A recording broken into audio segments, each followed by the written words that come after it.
What's going on, guys? Super Savage 789 here, bringing you guys a video. And today we're finally doing What If Gran Torino trained Izuku early, part 3. In the last part, we covered the events of what happened when Izuku got into UA with his new arsenal, led to him and Bakugo both being punished after an intense battle. Then, in the USJ, All Might lost one for all in his fight with Inomu, leading to him revealing to Bakugo, Todoroki, and Kirishima the secret of one for all. It's been a very long time since we've done part 1 and part 2, so I encourage you all to go and rewatch it. I myself had to rewatch it as I even forgot what happened. But, be glad that it's back, and let's get straight to it. In the fallout of the USJ incident, Toshinori decides to give a public announcement about the events that had occurred. He explains how somehow in that fight, the villains made him lose the last embers of his quirk, and all that stuff leading to a bunch of different reactions. When learning about this, Endeavor is even more emotionally unstable, as he is much more aggressive and unstable at this point than when he was when All Might lost his quirk originally. His whole room goes up in flames due to the immense rage, and he basically forms depression in the coming weeks. With the League of Villains, Shigaraki would be ecstatic at the performance. Yes, they lost Nomu in the process, but the results were extremely beneficial. Shigaraki exclaims how they can now destroy the society with no problem. All for One would reassure Shigaraki that patience is a virtue. Yes, All Might is gone, but they still have more to prepare for. All for One has a couple more quirks he'd like to collect first, and they should probably have a few more members, since right now they could definitely get beaten by some of the weaker heroes. For now, they should merely just wait and plan. Not long after the events of the USJ incident, the announcement of the sports festival would be given to 1A, as they believe it will be a good boost in morale after All Might losing his quirk. Aizawa also mentions that it might get a new student in class, since classes are meant to have 20, and they expel Mineta. That excites the students, as they begin to theorize as to what the new student will be like. At lunchtime, Izuku would be trying to hang out with Uraraka and Ida, when Gran Torino shouts him down the hallway. He tells him to go in his office, and with no choice, Izuku complies. He enters the room where both Gran Torino and Toshinori are. After Toshinori gives Izuku the usual speech about being the symbol of peace, Gran Torino decides to give Izuku more information. He tells him about All for One and all the burden he's going to have to carry now. Izuku has to prepare himself for this, but promises to try. The announcement of the 2 weeks of training would be given to the students, and they all leave to do so. Kirishima's training would actually be different due to him being more inspired by All Might. He'd ask him some tips and tries to copy some of his fighting style from some old videos, as well as the Crimson Riot, of course. Izuku would be training to properly use full Kowlin. I'm sure he'd want Gran Torino to train him, but unfortunately it doesn't occur as the old man wants him to train on his own. Now he has a grasp of his power.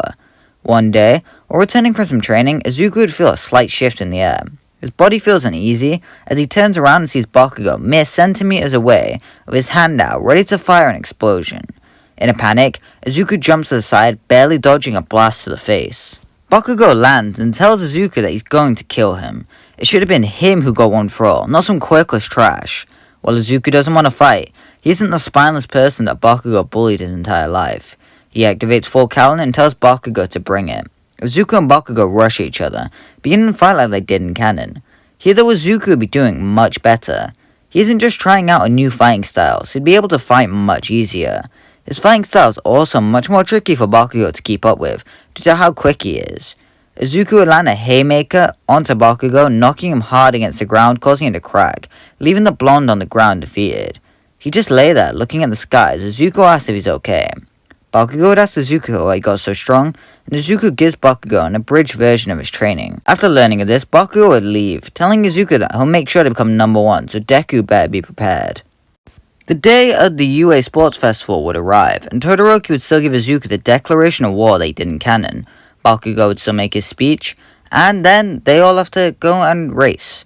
Izuku would immediately activate full Kowlin and would begin rushing ahead along with Todoroki and Bakugo.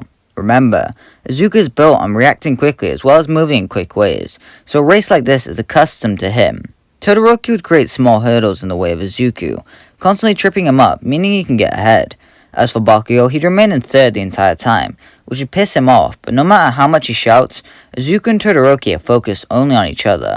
Eventually, they arrive at the robots with the rest of the participants not far behind. Todoroki would freeze it, allowing Izuku to take the chance to slip past, which annoys him. The duo would continue moving further, leaving Bakugo behind, which takes him to its boiling point. He began rocketing after them to little success.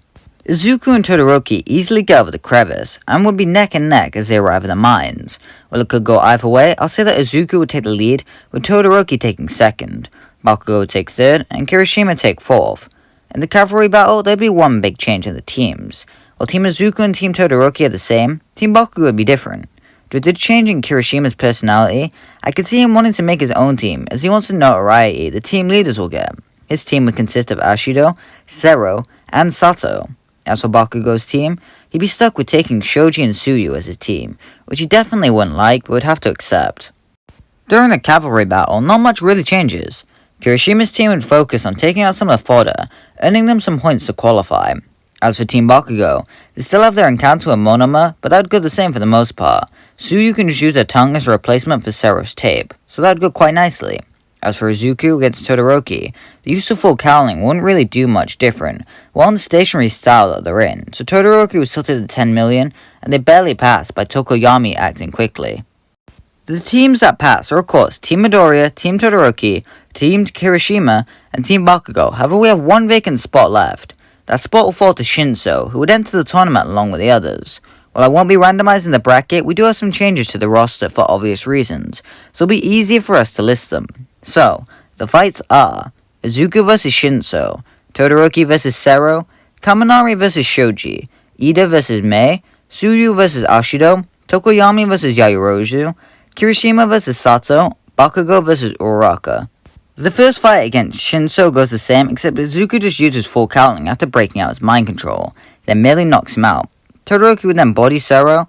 Kaminari would also defeat his opponent in Shoji, as Shoji really has nothing that will be useful in blocking the volts Denki will send at him, so after one attack, Kaminari takes the win. After Ida wins his fight, Tsuyu has to fight Ashido, and I personally give the win to Ashido. Nothing Tsuyu can use in her arsenal can counter the acid attacks Ashido can use, and so she'd ultimately end up taking the win. Tokoyami then wins his fight like normal. Kirishima would obviously win his fight, since he's stronger and is fighting a nerfed Sato since he can't use any of his sweets, and Bakugo would still defeat Uraraka.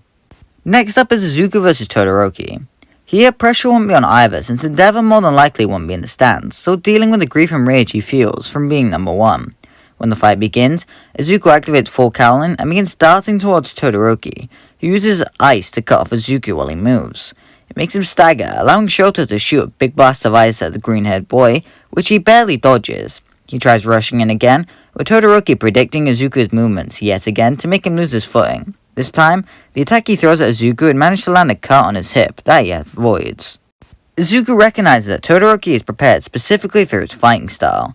If this is the case, then he should prepare and act accordingly. He would charge at Todoroki would of course use his ice to knock Izuku off his footing. As Todoroki sends a glacier at him, he'd use a 100% flick to destroy the ice, allowing Izuku to dive through it. He'd dart in from Todoroki's left side and punches him hard in the ribs, shooting him into his own ice. Izuku tells Todoroki the same thing about his fire side that he did in canon, making him ignite. He unleashes a massive blast of fire at Izuku as he dives through the flames, landing a blow onto Todoroki as he takes all the flames. Instead of Todoroki winning, I could see the fight ending as a draw with neither boy capable of continuing. Ida would defeat Kaminari in their fight, using his Reciprocal Burst to rush him and kick him out before he can use his volts. Bakugo would struggle a little bit more against Kirishima, but I still see him winning. With there being only 3 participants left, it sounds like there'll be a 3 battle. However, Ida has to rush away due to something that happened to his brother. Meaning the finals would go the same, into Bakugo taking first place, Tokoyami taking second, and Ida taking third. And that's where we're going to leave part 3. If you enjoyed it, why not hit the like button? It does help out the channel and lets me know you want to see a part 4. Also, hit the subscribe button. And if you're excited for this series to be back, let me know down in the comments. My Hero's back on the channel after so long, and I don't plan for it to go away anytime soon, so don't hold me to that. I'm not exactly the consistent type. And yeah, bye!